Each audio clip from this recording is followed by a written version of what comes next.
ಎಲ್ರಿಗೂ ನನ್ನ ನಮಸ್ಕಾರಗಳು. ವೇದವಸು ವೈಬ್ಸ್ ಚಾನಲ್ಗೆ ಸ್ವಾಗತ ಸುಸ್ವಾಗತ. ಇವತ್ತೇನು ಸ್ಪೆಷಲ್ ಅಂತೀರೇನ್ರಿ? ಇವತ್ತಿನ ವಿಡಿಯೋ ಮುಂಜಾನೆಯ ವಿಡಿಯೋ ಅಪ್ಲೋಡ್ ಮಾಡ್ಲಿಕ್ಕತ್ತೀನಿ. ಅಂದ್ರೆ ರಂಗೋಲಿ ಮುಂಜಾನೆಯ ಮಾತು ಇದ್ದೇ ಇರ್ತದೆ. ಅದರ ಜೊತೆಗೆ ಈಗ ಅಧಿಕ ಮಾಸ ಅಂತ ಹೇಳಿ ರಂಗೋಲಿ ಶಂಖ ಚಕ್ರ ರಂಗೋಲಿನ ಹಿಡ್ದೀನಿ ಮತ್ತು ತುಳಸಿ ಪೂಜೆ ಇಷ್ಟದ. ನೀವು ಎಲ್ಲ ಅರ್ಲಿ ಮಾರ್ನಿಂಗ್ ಕಮೆಂಟ್ಸ್ ನೋಡ್ತೀನಿ, ಖುಷಿ ಭಾಳ ಅಂದ್ರೆ ಭಾಳ ಖುಷಿ ಆಗ್ತದೆ. ಹಂಗೆ ಪರ್ಸ್ನಲ್ ಸಾರಿ ನಂಬರ್ ಅದಲ್ಲ, ಅದಕ್ಕೂ ಕೂಡ ನೀವು ಮೆಸೇಜ್ ಮಾಡಿರ್ತೀರಿ, ಫೋಟೋ ಕಳಿಸಿರ್ತೀರಿ, ಎಲ್ಲ ನೋಡಿ ಭಾಳ ಅಂದ್ರೆ ಭಾಳ ಖುಷಿ ಆಗ್ತದೆ. ಇವತ್ತು ಒಂದು ಮುಂಜಾನೆಯ ಮಾತು, ಒಂದು ವಿಷಯದ ಬಗ್ಗೆ ತಿಳ್ಕೊಳ್ಳೋಣ್ರಿ. ಗೋಗ್ರಾಸ್ ಅದರ ಬಗ್ಗೆ ತಿಳ್ಕೊಳ್ಳೋಣ. ನಮ್ಮ ಪೂರ್ವಜರು ಯಾವುದೇ ನಂಬಿಕೆಗಳನ್ನು ಬಲವಾದ ಕಾರಣವಿಲ್ಲದೆ ಮುಂದುವರಿಸಿಕೊಂಡು ಬಂದಿಲ್ಲ. ಅಂತಹ ನಂಬಿಕೆಗಳಲ್ಲಿ ಹಿಂದಿನಿಂದಲೂ ಆಚರಿಸುತ್ತಾ ಬಂದಿರುವ ಗೋಗ್ರಾಸವು ಒಂದು. ಕೆಲ ದಶಮಾನಗಳ ಹಿಂದಿನವರೆಗೂ ನಮ್ಮಲ್ಲಿ ಗೋಗಳನ್ನು ಮನೆಯಲ್ಲಿಯೇ ಸಾಕುವಂತಹ ಪದ್ಧತಿ ರೂಢಿಯೊಳಗಿತ್ತು. ಹಾಗಾಗಿ ಪ್ರತಿಯೊಂದು ಮನೆಯಲ್ಲಿ ಕನಿಷ್ಠ 10-20 ದೇಸಿ ತಳಿ ಆಕಳುಗಳು ಇದ್ದೇ ಇರ್ತಿದ್ದು. ಮನೆಯಲ್ಲಿ ಇವುಗಳೊಂದಿಗೆ ಮತ್ತು ಕರುಗಳ ಸರಿಸುಮಾರಿಗೆ ಹುಟ್ಟಿದ ಮಕ್ಕಳನ್ನು ಅವುಗಳೊಂದಿಗೆ ಹೋಲಿಕೆ ಮಾಡಲಾಗ್ತಿತ್ತು.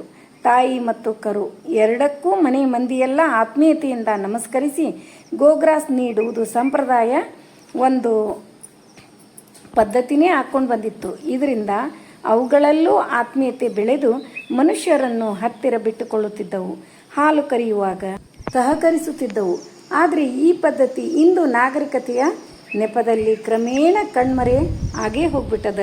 ಗ್ರಾಮೀಣ ಭಾಗದ ಕೆಲವೊಂದು ಮನೆಗಳಿಗೆ ಮಾತ್ರ ಈ ಪದ್ಧತಿ ನೋಡ್ತೀವಿ. ಅಂದರೆ ಒಂದೊಂದು ಎರಡೆರಡು ಆಕಳುಗಳನ್ನು ಮಾತ್ರ ನಾವು ನೋಡ್ಲಿಕ್ಕತ್ತೀವಿ, ಹೌದಿಲ್ರಿ? ಮತ್ತು ಎಲ್ಲದಕ್ಕೂ ವೈಜ್ಞಾನಿಕ ಹಿನ್ನೆಲೆ ಕೇಳೋ ಒಂದಷ್ಟು ಜನರಿಗೆ ಈ ಗೋಗ್ರಾಸದ ವೈಜ್ಞಾನಿಕ ಮಹತ್ವ ಹೇಳುವುದು ಅವಶ್ಯ ಆಗಿದೆ. ಗೋಗ್ರಾಸದ ಸಂಕ್ಷಿಪ್ತ ರೂಪವೇ ಗೋ ಮತ್ತು ಗ್ರಾಸ್. ಗೋ ಎಂದರೆ ಗೋವು, ಗ್ರಾಸ್ ಅಂದರೆ ಆಹಾರದ ಸಾರ ಅಥವಾ ತಿರುಳು ಅಂತ ಅರ್ಥ. ಪ್ರತಿನಿತ್ಯ ಬೆಲ್ಲ ಮತ್ತು ಅಕ್ಕಿಯನ್ನು ಒಂದು ಪ್ರಮಾಣದಲ್ಲಿ ಗೋವಿಗೆ ನೀಡುವುದರಿಂದ ಬೆಲ್ಲದಲ್ಲಿರುವ ಶಕ್ತಿ ಮತ್ತು ಅಕ್ಕಿಯಲ್ಲಿರುವ ಪಿಷ್ಟ ಅಂದರೆ ಕಾರ್ಬೋಹೈಡ್ರೇಟ್ ಅವುಗಳ ದೇಹಕ್ಕೆ ಸೇರುತ್ತದೆ. ಇದು ಅವುಗಳ ಆಹಾರದ ಸಾರವೂ ಹೌದು. ಇದು ಬಹಳ ಸಣ್ಣ ವಿಷಯ ಎನಿಸಿದರೂ ಗೋ ಸಾಗಾಣಿಕೆಯಲ್ಲಿ ಬಹು ಪ್ರಮುಖವಾದುದು. ಪ್ರತಿನಿತ್ಯ ಗೋಗ್ರಾಸ್ ನೀಡಿದಲ್ಲಿ ಗೋವಿನ ಆರೋಗ್ಯದಲ್ಲಿ ಸುಧಾರಣೆ ಕಂಡುಬರುವುದಲ್ಲದೆ ಹಾಲಿನ ಉತ್ಪಾದನೆಯೂ ಹೆಚ್ಚಾಗ್ತದೆ. ಹೀಗೆ ನೀಡುವ ಗೋಗ್ರಾಸವು ಬೇರೆ ಬೇರೆ ಭಾಗಗಳಲ್ಲಿ ಬೇರೆಯದೇ ರೀತಿಯಲ್ಲಿದ್ದು ಪ್ರತಿದಿನ ನೀಡುವ ಆಹಾರಕ್ಕೂ ಗೋಗ್ರಾಸಕ್ಕೂ ಸಾಕಷ್ಟು ವ್ಯತ್ಯಾಸವಿರುವುದು ಕಂಡುಬರ್ತದೆ. ಗೋಮಾತೆ ಹಾಲು ನೀಡಿ ಪೋಷಿಸುತ್ತಾಳೆ. ಆದ್ದರಿಂದಲೇ ಗೋವಿಗೆ ಮಾತೃಸ್ಥಾನವನ್ನು ನೀಡಿದ್ದು, ವೃಷಭಕ್ಕೆ ಪಿತೃಸ್ಥಾನವನ್ನು ನೀಡಲಾಗಿದೆ. ತಂದೆಯು ಅನ್ನವಿತ್ತು ಪರಿಪೋಷಿಸುತ್ತಾನೆ, ಅಂತೆಯೇ ಎತ್ತೂ ಸಹ ಉತ್ತು ಧಾನ್ಯಗಳನ್ನು ಬೆಳೆಸುತ್ತದೆ. ತನ್ನ ಗೊಬ್ಬರದಿಂದ ಧಾನ್ಯ ಬೆಳೆಗೆ ನೆರವಾಗುತ್ತದೆ. ಗಾಡಿ ಹೊತ್ತು ಧಾನ್ಯವನ್ನು ಹೊಲದಿಂದ ಮನೆಗೆ ಹೊರುತ್ತದೆ. ಆದ್ದರಿಂದಲೇ ಗಾವು ಮೇ ಮಾತರಃ ಸರ್ವಾಹ ಪಿತರಶ್ಚಾಪಿ ಗೋವೃಷಾಹ ಎಂದು ಧರ್ಮಗ್ರಂಥದಲ್ಲಿ ಹೇಳಲಾಗಿರುವುದು. ಇಂತಹ ಗೋವುಗಳಿಗೆ ಸಾಧ್ಯವಾದಷ್ಟು ಪ್ರತ್ಯುಪಕರಿಸಬೇಕು. ಈ ಮೂಲಕ ಭೂತ ಋಣದಿಂದ ಮುಕ್ತನಾಗಬೇಕು. ಉಳ್ಳವನು ಗೋಮಾಳವನ್ನು ರಕ್ಷಿಸುತ್ತಾನೆ, ಗೋಶಾಲೆಯನ್ನು ನಿರ್ವಹಿಸುತ್ತಾನೆ. ಏನೂ ಇಲ್ಲದವರು ಕೊನೆ ಪಕ್ಷ ಪ್ರತಿದಿನ ಉಣ್ಣುವುದಕ್ಕೆ ಮುಂಚೆ ಒಂದು ಮುಷ್ಟಿ ಅನ್ನವನ್ನಾದರೂ ಗೋವಿಗಾಗಿ ತೆಗೆದಿಡಬೇಕು ಅಂಥೇಳಿ ಧರ್ಮಶಾಸ್ತ್ರ ಹೇಳ್ತದೆ. ಹೀಗಾಗಿ ಇವತ್ತು ಗೋಗ್ರಾಸ್ ಎಂಬ ಹೆಸರಿನಲ್ಲಿ ಭೂತಯಜ್ಞ ಉಳಿದುಕೊಂಡಿದೆ. ಅಲ್ಲದೆ ಗೋಗ್ರಾಸ್ ದಾನವು ನಿತ್ಯ ಕರ್ಮವಾಗಿದ್ದು ಅದನ್ನು ಮಾಡದಿರುವುದು ಅಪರಾಧವಾಗಿದೆ. ಯಾವುದನ್ನು ಮಾಡದಿದ್ದರೆ ಪಾಪ ಬರುವುದೋ ಅದು ನಿತ್ಯ ಕರ್ಮವಾಗಿ ಬಿಟ್ಟಿದೆ, ಹೌದಿಲ್ರಿ? ಖರೇನೆ ದಿನನಿತ್ಯ ಆದರೂ ನಾವು ಕೂಡ ಗೋಗ್ರಾಸನ್ನು ತೆಗೆದಿಡೋಣ, ಅಕ್ಕಿ ಬೆಲ್ಲ ಕೊಡೋಣ. ಆಕಳು ಬಂದಾಗ ಗೋವು ಸಕಲ ದೇವತೆಗಳಿಗೆ ಅಧಿಷ್ಠಾನವಾಗಿದೆ. ಪ್ರತಿನಿತ್ಯ ಗೋವುಗಳಿಗೆ ನೀಡುವ ಗೋಗ್ರಾಸದಿಂದಲೇ ಭಗವಂತನಾದ ಗೋಪಾಲಕೃಷ್ಣನು ಪ್ರಸನ್ನನಾಗುತ್ತಾನೆ ಎಂಬ ಬಲವಾದ ನಂಬಿಕೆ ಮನೆ ಮಾಡಿದೆ. ಪಟ್ಟಣದಲ್ಲಿ ವ್ಯವಹಾರ ಮತ್ತು ಉದ್ಯೋಗದ ಒತ್ತಡದಲ್ಲಿ ಇರುವ ಜನತೆಗೆ ಇಂದು ಗೋಗ್ರಾಸ್ ನೀಡುವುದು ಕಷ್ಟ ಸಾಧ್ಯ. ಆದರೂ ಅಂತಹವರು ಒಂದು ವಿಷಯವನ್ನು ಸೂಕ್ತವಾಗಿ ಗಮನಿಸಬೇಕು. ಹಸುವನ್ನು ಸಾಕದಿದ್ದರೂ ಹಾಲು ಕುಡಿಯುವುದನ್ನು ಇವರ್ಯಾರೂ ಬಿಟ್ಟಿಲ್ಲ. ಆದ್ದರಿಂದ ಹಸುವನ್ನು ಸಾಕುವ ಜವಾಬ್ದಾರಿಯಿಂದ ನುಣುಚಿಕೊಳ್ಳುವಂತಿಲ್ಲ. ಅದಕ್ಕಾಗಿ ಗೋಗ್ರಾಸದ ಹೆಸರಿನಲ್ಲಿ ಸ್ವಲ್ಪವಾದರೂ ಧನವನ್ನು ತೆಗೆದಿಡುವ ಕೆಲಸವನ್ನು ಪ್ರತಿನಿತ್ಯ ಮಾಡಬೇಕು. ಆ ಹಣ ದೊಡ್ಡ ಮೊತ್ತದಾದಾಗ ಸಮೀಪದಲ್ಲಿರುವ ಗೋಶಾಲೆಗಳಿಗೆ ಭೇಟಿ ನೀಡಿ ಭೂತಯಜ್ಞ ಫಲದಿಂದ ಋಣಮುಕ್ತನಾಗಬೇಕು. ಇಷ್ಟು ಚಂದ ಆರ್ಟಿಕಲ್ ಅದ, ಭಾಳ ಇಷ್ಟ ಆಯ್ತು ನನಗೆ.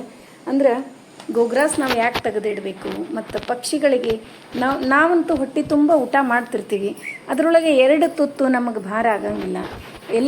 ಎಲ್ಲರಿಗೂ ಅಂದ್ರೆ ಪಕ್ಷಿ ಪ್ರಾಣಿ ಎಲ್ರಿಗೂ ನಾವು ಸಂತುಷ್ಟವನ್ನು ಮಾಡಿದರೆ ಅವುಗಳ ಆಶೀರ್ವಾದ ಭಾಳ ಅಂದ್ರೆ ಭಾಳ ನಮಗೆ ಸಂತೃಪ್ತಿಯಿಂದ ಇಡ್ತದೆ ಅಂಥೇಳಿ. ಎಷ್ಟು ಚಂದ ಅದ ರೀ ಇದು. ಇನ್ನೂ ಆರ್ಟಿಕಲ್ ಭಾಳ ದೊಡ್ಡದದ. ನಾ ಇಂಪಾರ್ಟೆಂಟ್ ಇದ್ದಿದ್ದು ಅಷ್ಟೇ ಓದ್ದೆ, ಯಾಕಂದ್ರೆ ಹಂಗೆ ಹೇಳ್ಕೋತ ಹೋದ್ಕೊಳ್ಳಿ ಒಬ್ಬೊಬ್ಬರಿಗೆ ಭಾಳ ಬೇಸರ ಆಗ್ತಿರ್ತದೆ. ಅದ್ರ ಸಲುವಾಗಿ ಅಷ್ಟನ್ನು ಇದರೊಳಗೆ ಸಣ್ಣದು ಮಾಡಿಕೊಂಡು ನಾನು ಅಷ್ಟು ಓದಿ ಹೇಳಿದೆ ನಿಮಗೆ. ನೋಡಿರಿ, ಮುಂಜಾನೆ ವಾತಾವರಣ ಅಂತೂ ಹೇಳೋ ಹಂಗೆ ಇಲ್ಲ, ಎಷ್ಟು ವರ್ಣಿಸಿದ್ರು ಸಾಲಂಗೆ ಇಲ್ಲ ನೋಡ್ರಿ. ಅಷ್ಟು ಚಂದದ ಮುಂಜಾನೆ ವಾತಾವರಣ. ಅದರೊಳಗೂ ಬೆಳಗ್ಗೆ 6 ಗಂಟೆ ಅನ್ನೋದಕ್ಕೆ ಮನೆ ಮುಂದೆ ರಂಗೋಲಿ ಅನ್ರಿ, ತುಳಸಿ ಮುಂದೆ ದೀಪ ಅನ್ರಿ, ತುಳಸಿ ಪೂಜಾ ಅನ್ರಿ, ದೇವರ ಸ್ತೋತ್ರಗಳನ್ನು ಇಷ್ಟು ಮಾಡಿದರೆ ಸಾಕು. ಎಷ್ಟೋ ಏನೋ ಮನಸ್ಸಿಗೆ ಪೀಸು. ಎಷ್ಟೊಂದು ರೋಗಗಳು ಬರುವ ಅಲ್ಲೇ ಸ್ಟಾಪ್ ಆಗಿರ್ತಾವ್ರಿ. ಯಾಕಂದ್ರೆ ಮೇನ್ ಮನಸ್ಸಿಗೆ ನೆಮ್ಮದಿ ಇರಲಾರ್ದೆ ಈಗೇನದಲ್ಲ ಎಲ್ಲನೂ ಭಾಳ ಪ್ರೆಷರೈಸ್ಡ್ ವರ್ಕ್ ಇರೋದ್ರಿಂದ ಅದರಿಂದ ಎಷ್ಟೊಂದು ರೋಗಗಳು ಬರ್ಲಿಕ್ಕತ್ತಾವ. ಒತ್ತಡ ಭಾಳ ಅದ ರೀ. ಅದು ಮಾಡ್ಬೇಕು, ಇದು ಮಾಡ್ಬೇಕು, ಮತ್ತು ಒಂದು ಮನಃಶಾಂತಿ ಅನ್ನೋದೇ ಇಲ್ಲ. ದುಡ್ಡಿನ ಸಲುವಾಗಿ ಅದನ್ನು ದುಡಿ ಇದು ದುಡಿ, ಎಷ್ಟೇ ದುಡಿದ್ರೂ ಕೂಡ ಊಟ ಕೂಡ ಚೆಂದಾಗಿ ಮಾಡಂಗಿಲ್ಲ. ನಾವೆಲ್ಲ ಎಷ್ಟೊಂದು ನೋಡ್ತೀವಿ. ಹಾಗೆಲ್ಲ ಮಾಡಬೇಡ್ರಿ. ನಮಗಾಗಿ ಒಂದಿಷ್ಟು ಟೈಮ್ ಕೊಡ್ರಿ. ಇದು ಎಲ್ಲ ನಮಗಾಗಿನೇ. ಈಗ ನಮಗಾಗಿ ನಾವು ಏನೂ ಬಿಡಂಗಿಲ್ಲ. ಈಗ ಹೊರಗೆ ತಿನ್ಬೇಕು ಅನ್ಸಿದ್ರೆ 2,000ಕ್ಕೆ 10,000ಕ್ಕೆ ಎಷ್ಟು ರೊಕ್ಕ ಹೋದರೂ ಹೊರಗೆ ತಿಂದು ಬರುವಂಥವ್ರು ಜನರನ್ನು ನಾವು ಈಗ ನೋಡ್ತೀವಿ. ಅದನ್ನು ತಿಂದರೆ ಆರೋಗ್ಯದಾಯಕನೂ ಆಗಿರಂಗಿಲ್ಲ. ಅದರಿಂದನೂ ಎಷ್ಟೊಂದು ರೋಗಗಳನ್ನು ಮನೆಗೆ ರೊಕ್ಕ ಕೊಟ್ಟು ಮನೆಗೆ ತೊಗೊಂಡು ಬರ್ತೀವಿ ನಾವು, ಹೌದಿಲ್ರಿ? ಆದಷ್ಟು ಮನೆ ಒಳಗೆ ಮಾಡಿಕೊಂಡು ಆರೋಗ್ಯವಾಗಿ ಇರೋಣ. ಒಳ್ಳೆಯ ಆಲೋಚನೆಗಳು ಯಾವತ್ತೂ ನಮ್ಮ ತಲೆ ಒಳಗೆ ಒಳ್ಳೆಯ ಆಲೋಚನೆಗಳು, ಒಳ್ಳೆಯದು ನಾವು ಹೊಂಟ್ವಿಲ್ರಿ, ಅದು ನಮ್ಮನ್ನು ಯಾವತ್ತೂ ಒಳ್ಳೆಯ ವಿಚಾರ, ಒಳ್ಳೆಯ ಆಲೋಚನೆ, ಅದ್ರ ಜೊತೆಗೆ ಆರೋಗ್ಯನೂ ನಮ್ಗೆ ಗೊತ್ತಿರಲಾರ್ದೇ ಒಳ್ಳೆಯದ್ರ ಕಡೆನೇ ಇರ್ತದೆ. ಯಾವುದೇ ಕೆಟ್ಟ ರೋಗಗಳಿಗೆ ಅಲ್ಲಿ ಅವಕಾಶನೇ ಇರಂಗಿಲ್ಲ ನೋಡ್ರಿ, ಹೌದಿಲ್ರಿ? ನೋಡ್ರಿ, ಈಗ ನಿನ್ನೆ ಸಾಯಂಕಾಲದ ವಿಡಿಯೋ ನೋಡ್ಲಿಕ್ಕತ್ತೀರಿ, ಮತ್ತು ಒಬ್ಬೊಬ್ರು ಕೇಳ್ತಿರ್ತೀರಿ. ಅದಕ್ಕೆ ಈಗ ಹೇಳಿಬಿಡ್ತೀನಿ. ಸಾರಿ ಏನದ, ಇದನ್ನೇ ನಿನ್ನೆನೂ ಉಟ್ಕೊಂಡಿದ್ರಿ ಇವತ್ತು ಬೆಳಗ್ಗೆ. ಹೌದ್ರಿ, ನಿನ್ನೆ ಎಲ್ಲ ನಾನು ಇದೆಲ್ಲ ಪೂಜೆ ಎಲ್ಲ ಮುಗಿದು ಕೂಡಲೇ ಅದೇ ಸೀರೆ ಮತ್ತು ಬ್ಲೌಸನ್ನ ಏನು ಮಾಡಿಬಿಟ್ಟೆ, ಮತ್ತು ಮಡಿಲೇ ಹಾಕ್ಕೊಂಡ್ಬಿಟ್ಟೆ ರೀ. ಹಾಕಿ ಅದನ್ನು ಬೆಳಗ್ಗೆ ಅದನ್ನು ಉಟ್ಕೊಂಡ್ಬಿಟ್ಟೆ ನೋಡ್ರಿ. ಯಾಕಂದ್ರೆ ಒಬ್ಬೊಬ್ರು ವಿಚಾರಗಳು ಬರ್ತಿರ್ತಾವೆ. ಅದಕ್ಕಿಂತ ಮುಂಚೆ ನಮಗೆ ಕಾಣಿಸಿದ್ದನ್ನು ನಾವೇ ಹೇಳೋದು ಭಾಳ ಚಲೋ. ನಾನಂತೂ ಪ್ರಸಾದ ಹೆಂಗೆ ಮಾಡ್ತೀನಿ ನೋಡಿರಿ ನೀವು, ಮೊನ್ನೆನೂ ತೋರಿಸೀನಿ. ಒಬ್ಬೊಬ್ರು ಏನದ ರಾಮನ್ ಪ್ರಸಾದ್ ಟೈಪ್ ಮಾಡ್ತಿರ್ತಾರೆ, ಉದುರಾಗಿ. ಒಬ್ಬೊಬ್ಬರು ಹಿಂಗೆ ಪಾಕ ಮಾಡ್ಲಿಕ್ಕೆ ಹೋಗಿಲ್ಲ, ಹಾಗೆ ಬೆಲ್ಲ ಏನದ ಅದನ್ನು ಕುಟ್ಟಿ ಮಿಕ್ಸ್ ಮಾಡಿಬಿಡ್ತಾರೆ. ಒಬ್ಬೊಬ್ರು ಒಂದೊಂದು ಟೈಪ್. ನಾನಂತೂ ಮೊದಲಿನಿಂದ ಹಿಂಗೆ ಮಾಡ್ಕೊಟ್ಟು ಬಂದೀನಿ. ಹಾಗಾಗಿ ಇದೇ ಟೈಪ್ ಮಾಡ್ತೀನಿ ರೀ. ಮತ್ತು ಮುಂಜಾನಿಂದ ಸಾಯಂಕಾಲದವರೆಗೆ ಉಪವಾಸ ಇರ್ತೀವಲ್ಲ, ಇದೊಂಥರ ಪ್ರಸಾದ ಏನು ಅನ್ನಿಸ್ತಾ, ಭಾಳ ಹಿತವನ್ನು ಕೊಡ್ತದೆ. ಆಮೇಲೆ ಇದ್ರೊಳಗೆ ಒಂದು ನಕಳು ಹಾಲು ಹಾಕ್ಕೊಂಡು ಕುಡಿದ್ರು ಇನ್ನೂ ಟೇಸ್ಟ್ ಆಗಿರ್ತದೆ. ಅದೊಂದು ಆನಂದ ಅನ್ನಿಸ್ತಾ ಮುಂಜಾನಿಂದ ಉಪವಾಸ ಇದ್ದು ತಿಂದು ಕೂಡಲೇ. ನೋಡಿದ್ರಲ್ಲ, ಇವತ್ತಿನ ವಿಡಿಯೋ ಎಲ್ರಿಗೂ ಇಷ್ಟ ಆಯಿತು ಅಂತ ಅನ್ಕೋತೀನಿ. ನಮ್ಮ ವಿಡಿಯೋಗಳು ನಿಮಗೆ ಇಷ್ಟ ಆದರೆ ಲೈಕ್ ಮಾಡಿರಿ, ಶೇರ್ ಮಾಡಿರಿ. ಹೊಸದಾಗಿ ನೋಡ್ಲಿಕ್ಕತ್ತವರು ನಮ್ಮ ವಿಡಿಯೋಸ್ ಇಷ್ಟ ಆದರೆ ಬಿಡ್ಲಿಕ್ಕೆ ಹೋಗ್ಬೇಡ್ರಿ. ಲೈಕ್ ಮಾಡಿ, ಸಬ್ಸ್ಕ್ರೈಬ್ ಮಾಡಿರಿ. ಹಂಗೆ ಫ್ರೆಂಡ್ಸ್ ಆ್ಯಂಡ್ ರಿಲೇಟಿವ್ಸಿಗೆಲ್ಲ ಶೇರ್ ಮಾಡ್ತಿರಲ್ಲ. ಮತ್ತೆ ಮುಂದಿನ ವಿಡಿಯೋದಲ್ಲಿ ಸಿಗೋಣ. ಧನ್ಯವಾದಗಳು.